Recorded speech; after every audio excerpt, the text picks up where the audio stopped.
21 जून 2026 को मंगल वृषभ राशि में गोचर करने वाले हैं।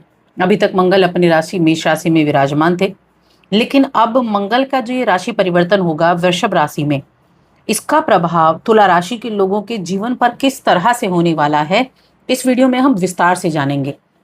देखिए, मंगल को सभी ग्रहों में हमारे ज्योतिष शास्त्र में योद्धा ग्रह कहा गया है, क्योंकि ये साहस, ऊर्जा, आत्मविश्वास का कारक है। ये कंपटीशन यानी प्रतिस्पर्धा का कारक है। ये भूमि, भवन, संपत्ति का कारक है। ये टेक्निकल चीजें और साथ में सेना, जो पुलिस का काम होता है, उसका कारक है। इंजीनियरिंग का और जोखिम लेने की क्षमता का प्रतिनिधित्व भी करता है। तो मंगल को देखें आप तो स्वभाव से तेज है, आदेश देने वाला है। लेकिन वहीं जब वृषभ राशि है जिसमें मंगल का गोचर होगा, ये वृषभ राशि पृथ्वी तत्व की राशि है। ये राशि स्थिर राशि है, यानी आराम कह सकते हैं आप। धन, संपत्ति, स्थिरता, परिवार, भौतिक सुख और सौंदर्य, इन सब चीजों से जुड़ी ये राशि कही गई है। अब ये एक ऐसी स्थिति होगी कि दो विपरीत चीजें एक साथ मिलने वाली हैं 21 जून से। जब ये दोनों ऊर्जाएं एक साथ आएंगी तो क्या होगा, इस मंगल में धैर्य आएगा, स्थिरता आएगी और धीरे धीरे मजबूती की तरफ आपको आगे लेकर जाएगी। तो ये मंगल का गोचर कई तरह से प्रभावशाली रहेगा। कुछ चीजें अच्छी भी हैं, कुछ चीजों में सावधानी भी रखनी है।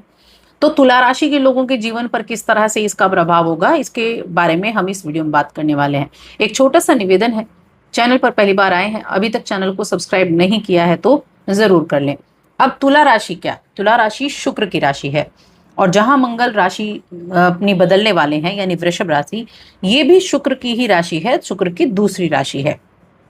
तो आपके अष्टम भाव में मंगल का गोचर होने वाला है। अष्टम भाव में गोचर होगा और ये आपके धन भाव के स्वामी हैं और ये आपके 7th हाउस के स्वामी हैं। देखिए, अष्टम भाव मंगल के लिए बहुत अच्छा नहीं कहा गया है। जैसे 12वां भाव जो है वो भी अच्छा नहीं कहा गया है। अष्टम भाव भी मंगल के लिए बहुत अच्छा नहीं कहा गया है, क्योंकि ये जो 8th हाउस है ना, ये क्या है, ये अचानक से होने वाली घटनाओं के बारे में बताता है। ये उतार चढ़ाव को दिखाता है। ये गुप्त भाव है, गुप्त चुनौतियां, मानसिक दबाव, ये इन चीजों से जुड़ा हुआ भाव है। तो यहाँ कुछ चीजें तो ऐसी होंगी जहां आपको सावधानी पूर्वक आगे बढ़ना होगा। कुछ चीजें ऐसी होंगी जो आपको रिजल्ट भी अच्छे देने का काम करेंगी। अब ये 8th भाव को ही हम एक चीज और बोलते हैं, दीर्घायु का प्रतिनिधित्व भी 8th हाउस ही करता है। तो जब मंगल आपके 7वें घर का स्वामी है, जो विवाह का और साझेदारी का है और धन का है, परिवार का है, तो ये क्या करेगा, ये थोड़ा सा आपके व्यक्तिगत जीवन में, आपके व्यावसायिक जीवन में उतार चढ़ाव लेकर आ सकता है, चुनौतियां लेकर आ सकता है। इसीलिए मैंने थंबनेल पर बोला कि सावधानी से लाभ होगा। तो उसका सीधा सीधा यहाँ जो मतलब निकलता है वो है कि ये उतार चढ़ाव लाएगा, चुनौतियां लाएगा, लेकिन आपको उनका सामना करने के लिए साहस भी देगा, पराक्रम भी देगा। आपकी अपनी जो लड़ने की भावना है वो आप अपने हद तक यानी उसको कंट्रोल करते हुए भी दिखेंगे। चुनौतियों का सामना आपको करना पड़ेगा और उसके लिए आप तैयार भी रहेंगे। इस दौरान कुछ चीजें हैं जिनमें सावधानी रखनी है, जैसे आप किसी भी तरह का लोन ना लें, किसी भी तरह का पैसा, आप कोई भी कर्जा ना लें आप, क्योंकि ये कर्ज अगर आपने लिया तो ये कर्ज आप बड़ी मुश्किल से चुका पाएंगे। तो कर्जा आप ना लें, ध्यान रखें। और इस दौरान थोड़ा स्वास्थ्य संबंधी समस्याएं भी रहेंगी, जैसे कि कोई बॉडी में पेन हो गया, पेट दर्द हो गया, फीवर हो गया, इस तरह का चीजें भी आपको हो सकती हैं। इसके अलावा मंगल के पास 3 दृष्टियां भी हैं, चौथी, 7वीं और 8वीं। तो यहाँ से दृष्टि कहाँ कहाँ जाएगी, एक तो सामने वाले घर पर 8th हाउस से 2nd हाउस पर गई, यानी अपनी ही राशि को देखेंगे, धन भाव को देखेंगे। तो ऐसा नहीं कि सारी चीजें बुरी होने वाली हैं, अच्छी भी होंगी, अच्छी चीजें भी होने वाली हैं। अच्छी चीजें क्या है कि पैतृक संपत्ति से संबंधित खुशखबरी सुनने की अगर आप उम्मीद कर रहे हैं तो इस टाइम पीरियड में आपको वो उम्मीदें पूरी होने वाली हैं। कब से, 21 जून से 2 अगस्त तक। तो आपको अच्छा समाचार मिलेगा पैतृक संपत्ति से जुड़ा हुआ। 8th हाउस पैतृक संपत्ति का भाव भी है। अचानक से चीजें बदल जाएंगी। जहां 2nd हाउस पर मंगल की दृष्टि है तो ये धन के स्वामी भी हैं, वहां देख भी रहे हैं, और ये थर्ड हाउस पर भी दृष्टि डाल रहे हैं। थर्ड हाउस पर दृष्टि डाल रहे हैं। थर्ड हाउस क्या है? कम्युनिकेशन का है, आपके हार्डवर्क का है, आपके छोटे भाई बहनों का ये भाव कहा गया है। तो इसीलिए इस दौरान थोड़ा सा मानसिक दबाव रहेगा, लेकिन इस समय करियर में आपका थोड़ा सा कंपटीशन बढ़ सकता है। व्यापार करने वाले जो जातक हैं उनमें भी थोड़ा सा प्रतिस्पर्धा बढ़ सकती है, यानी कंपटीशन बढ़ सकता है। तो संभावित तौर पर आपको बहुत सावधानी पूर्वक काम करना है, लापरवाही नहीं करनी है। आपकी आर्थिक मामलों में लापरवाही धन हानि का कारण बन सकती है।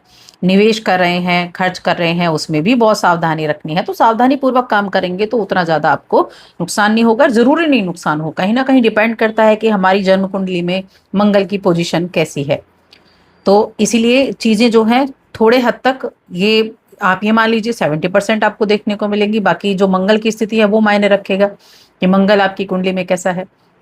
लेकिन रिश्तों में अगर देखा जाए तो सेवंथ हाउस जो कि पार्टनर का भाव होता है, और ये एट्थ हाउस में गए हैं, तो थोड़ा सा भावनात्मक रूप से जुड़ाव की कमी महसूस हो सकती है। तो एक दूसरे के साथ ज्यादा से ज्यादा कम्युनिकेशन रखें।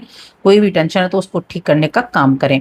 जीवन साथी से अपेक्षित सहयोग या भावनात्मक नजदीकी की भी कमी आपको देखने को मिल सकती है। तो इसीलिए यहाँ रिश्तों में बहुत सावधानी रखनी है, क्योंकि जो सेकंड हाउस है ना, ये कुटुंब का, परिवार का भाव कहा गया है, जिसके स्वामी मंगल देव हैं। वहां हालांकि दृष्टि डालेंगे तो क्या होगा, तो वहां पर थोड़ा सा एग्रेशन की स्थिति रह सकती है, क्योंकि मंगल बहुत ज्यादा एनर्जेटिक है, मंगल बहुत ज्यादा एग्रेसिव देते हैं। अब ये एट्थ हाउस जो अचानक से जुड़ा भाव है, साथ में ये पृथ्वी तत्व से भी जुड़ा हुआ है। कुछ उपाय आप करते हैं, थोड़ा सा अपने स्वभाव में आप थोड़ा परिवर्तन लेकर आते हैं, तो यही चीजें आपको अच्छे रिजल्ट भी दिला सकती हैं। जैसे कि जल्दबाजी ना करें किसी काम में। जॉब अगर स्विच करना चाहते हैं तो अभी ना करें, इस टाइम पीरियड में जॉब बदलने के बारे में ना सोचें। लोन लेने से बचें। रिश्तों को संभाल कर चलें। और खर्चा भी होगा, खर्चे पर नियंत्रण रखें। खर्चे पर नियंत्रण रखेंगे तो अच्छा रहेगा। अब हमने कहा कुछ चीजें अच्छी हैं, जैसे कि एक तो प्रॉपर्टी से जुड़ा हुआ, पैतृक संपत्ति से जुड़ा हुआ अच्छा है। एक रिसर्च से जुड़े लोगों के लिए बहुत अच्छा है, वहां उनको अच्छी सफलता मिलने का योग बना हुआ है। इसके अलावा अगर आप अध्यात्म की तरफ जुड़े हुए हैं, आपका अध्यात्म से नाता है, यानी आपको आध्यात्मिक चीजें पसंद हैं, ज्योतिष आप करते हैं, या साइंस विज्ञान की ओर आप ज्यादा अग्रसर हैं, तब ये आपके लिए बहुत अच्छा रिजल्ट आपको देने का काम करेगा। और ये गोचर आपको ऐसी चीजों से जोड़ने का काम भी करेगा। आपका झुकाव रहेगा, मेडिटेट करना, आपका थोड़ा स्पिरिचुअल रहना, थोड़ा विज्ञान की तरफ आपका ध्यान देना, तो उसकी तरफ भी आपका रहेगा। और कुछ चीजें और हैं जो अच्छी होने वाली हैं, जैसे कि आप अगर पौष्टिक आहार लें, संतुलित जीवन शैली अपनाएं, तो आपके लिए चीजें अच्छी भी रहेंगी। आप अपने परिवार के साथ, अपने दोस्तों के साथ कहीं ऐसी जगह जा सकते हैं, जैसे समुद्र के रास्ते से कहीं जाना हो, तो इस तरह की कुछ लंबी यात्रा पर जा सकते हैं। जो जाना चाह रहे थे उनके लिए अच्छे रास्ते बनने वाले हैं। आपको ऐसा मौका मिले तो उसे व्यर्थ न जाने दें। प्रियजनों के साथ क्वालिटी वक्त बिताने का मौका मिलेगा, जहां आप बेहतरीन यादें बनाएंगे। तो इसीलिए कुछ चीजें अच्छी भी हैं जो अच्छी रहने वाली हैं। कुछ उपाय भी हैं जो आपको करने चाहिए। उपाय आपके लिए बड़े उत्तम रहेंगे।